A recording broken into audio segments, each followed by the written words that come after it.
Hi, everyone. My name is Abby Jones, and I will be doing my presentation on social and emotional learning in schools based on my findings in a journal called Promoting Emotional and Social Learning, Guidelines for Educators by Maurice J. Elias, Joseph E. Zins, and Roger P. Weisberg. So they first open up their article by explaining a school's role in students' education, which is to prepare students to become responsible, caring, and knowledgeable adults in their future. They also, though, go on to explain that schools can also have students face potential challenges such as drugs, teen pregnancy, violent gangs, truancy, and dropping out of school.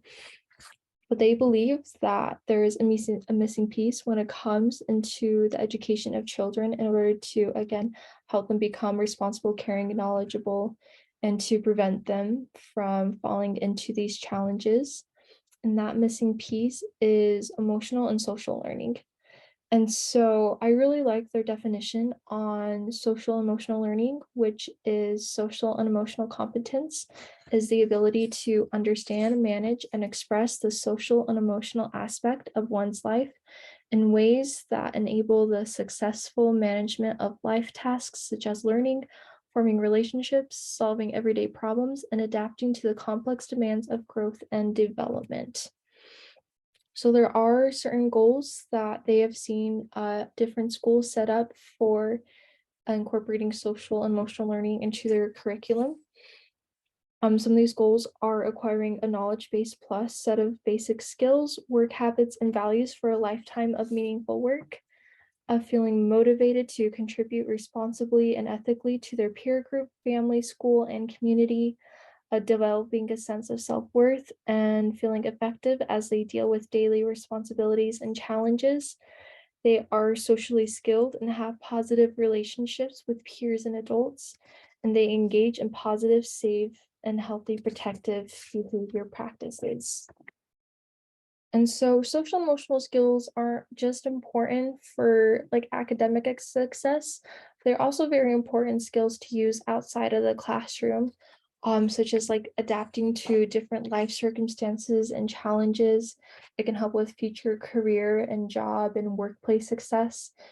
And having effective social emotional skills can also improve healthy and successful relationships as well.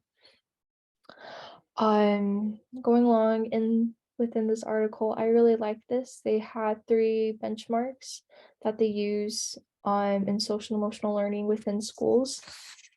The first one is the presence of effective, developmentally appropriate formal and informal instruction in social and emotional skills at every level of schooling provided by well-trained teachers and other pupil services personnel. The second one is to have the presence of a supportive and safe school climate that nurtures the social and emotional development of children while including all the key adults who have a stake in the development of each child. And the third one is the presence of engaged educators, parents, and community leaders who create activities and opportunities before, during, and after the regular school day that teach and reinforce the attitudes, values, and behaviors of positive family and school life, and ultimately the responsible, productive citizenship. And so when you're incorporating social and emotional learning in your school, it's important to evaluate your school and see where it's already at with teaching social emotional learning, if it's already being taught, if there's any areas that it can be improved, if there's any way you can incorporate it more into the curriculum, and looking at different resources and trainings that are available for students and teachers so that they may be able to learn more about, again, incorporating it and teaching these skills to students. So going along with that, social and emotional learning, there are certain skills that they like to incorporate into it, such as self-control, stress management, decision-making, problem-solving, conflict resolution, appropriate assertiveness, social skills, listening skills, self-expression, communication skills, and skills related to identity and spiritual development.